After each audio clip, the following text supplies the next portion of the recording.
Hello everyone watching Gareth's journey. My name's Jenny. You might have seen me in some of the videos. I was helping Gareth for the first few days. He's asked me just to do a little video to explain kind of the realities of crewing a multi-day ultra, just so that you have a bit of insight into what sort of tasks and what that life is like for that period of time. So, firstly, keep going, guy. You're doing amazing. I've seen firsthand how difficult this is for you. So, I'm completely amazed how you keep going each day, even after the first 2 days, which were absolutely horrific in terms of terrain, and really scary actually to look at. So, my hat's off to you. So, in terms of crewing a multi-day ultra, it is, really important to think of logistics. How often, was Gareth stopping? I'd have to be at the checkpoints, make sure I had everything ready for him. And the first couple of days is going to be a lot easier than potentially where he is now, because he's able to think a little bit more clearly about what he needs, about what he wants. Don't get me wrong, towards the end of the days, he was tired. He was, not being able to really make coherent decisions all the time. So, crew, the people who are there supporting him, have to do a lot of the thinking for him. So, we have to make sure that there's a place to sit, a place to, change his shoes. You've got to have everything on hand. I think majority of the time when he would come into a checkpoint, he'd be like, oh, can I charge this? Can I charge that? Can I have water? Can I have food? And make sure all of the essentials are done. A lot of the books I've read, or the research I've done into crewing as well, it's like looking after a big toddler, really. And it really is, because you just want to make sure his needs are met when he comes in terms of physical needs, so that he has the space then to be able to relax and think clearly. Because if it's a track ultra, so you're going around a track, or a road ultra, you've got really clear direction of where you're going. Up in the mountains, to the start of the Cam Bryan Way, it is gnarly. So the terrain, there's no path, there's no clear way to know where you're going.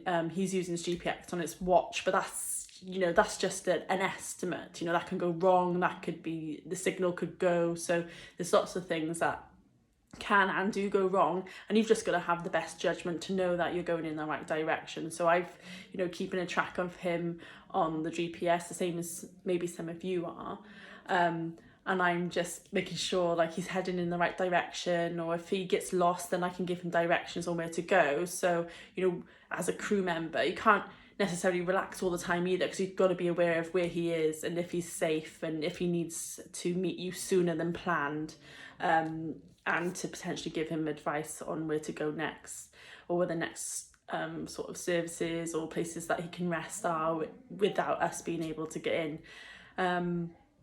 Because the mountain ultras, there's not always a way that I have my van, so I was meeting him in my van to be able to make sure he had everything he needed. But in the mountains, you can't always get into them, so sometimes I'd have to park and then go up. So it's really important that I was planning ahead of time on where I could actually access him and where I couldn't. And if I couldn't, I'd have to give him advice on how to drop down the mountain to be able to meet me, so then he could start off again. So yeah, it's a lot of logistical planning. For me, especially in the nights, I was just more concerned in making sure he got home, or got back to the van safe. So like a couple of the nights I'd have to go out, check where he was, make sure I met him and brought him back to the van, just so that he knew where he was going. Because it's, I've been in similar situations. Your head goes in the night, you just see black. You don't see the mountain ranges which you're going to or coming from.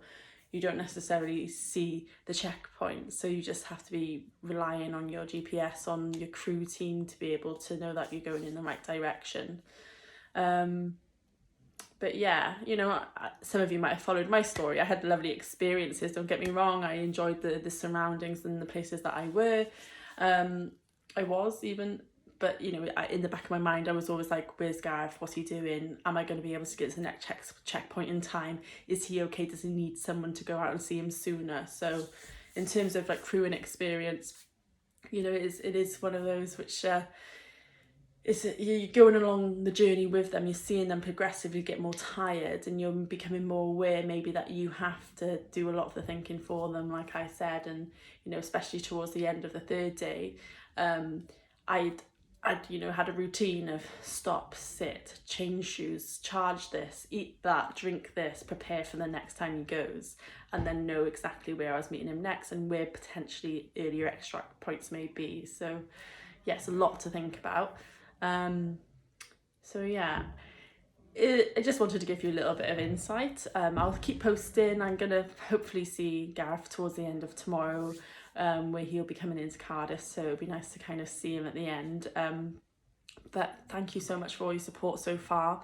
I know that Gareth really appreciates it, and it's amazing to see actually the community rally around him, not just your local community in Wales, but the ultra running community as well. Have been a really massive support for him, and he's really grateful and he's really appreciative, and he's doing an amazing thing. And I cannot express to you more how difficult this challenge is something that even if you have all the training in the world, 300 miles is hard work, especially through all the mountain ranges of the Welsh valleys and everything else like that. It's just it's bonkers, absolutely bonkers, and dangerous potentially. And he's doing a lot, he's risking a lot, just to prove that not just that he can physically do these things, but he wants to show people like the strength it takes to get through challenges like this, to challenge yourself, to become, this is a very spiritual journey in a way. I'm rambling now, so I will end.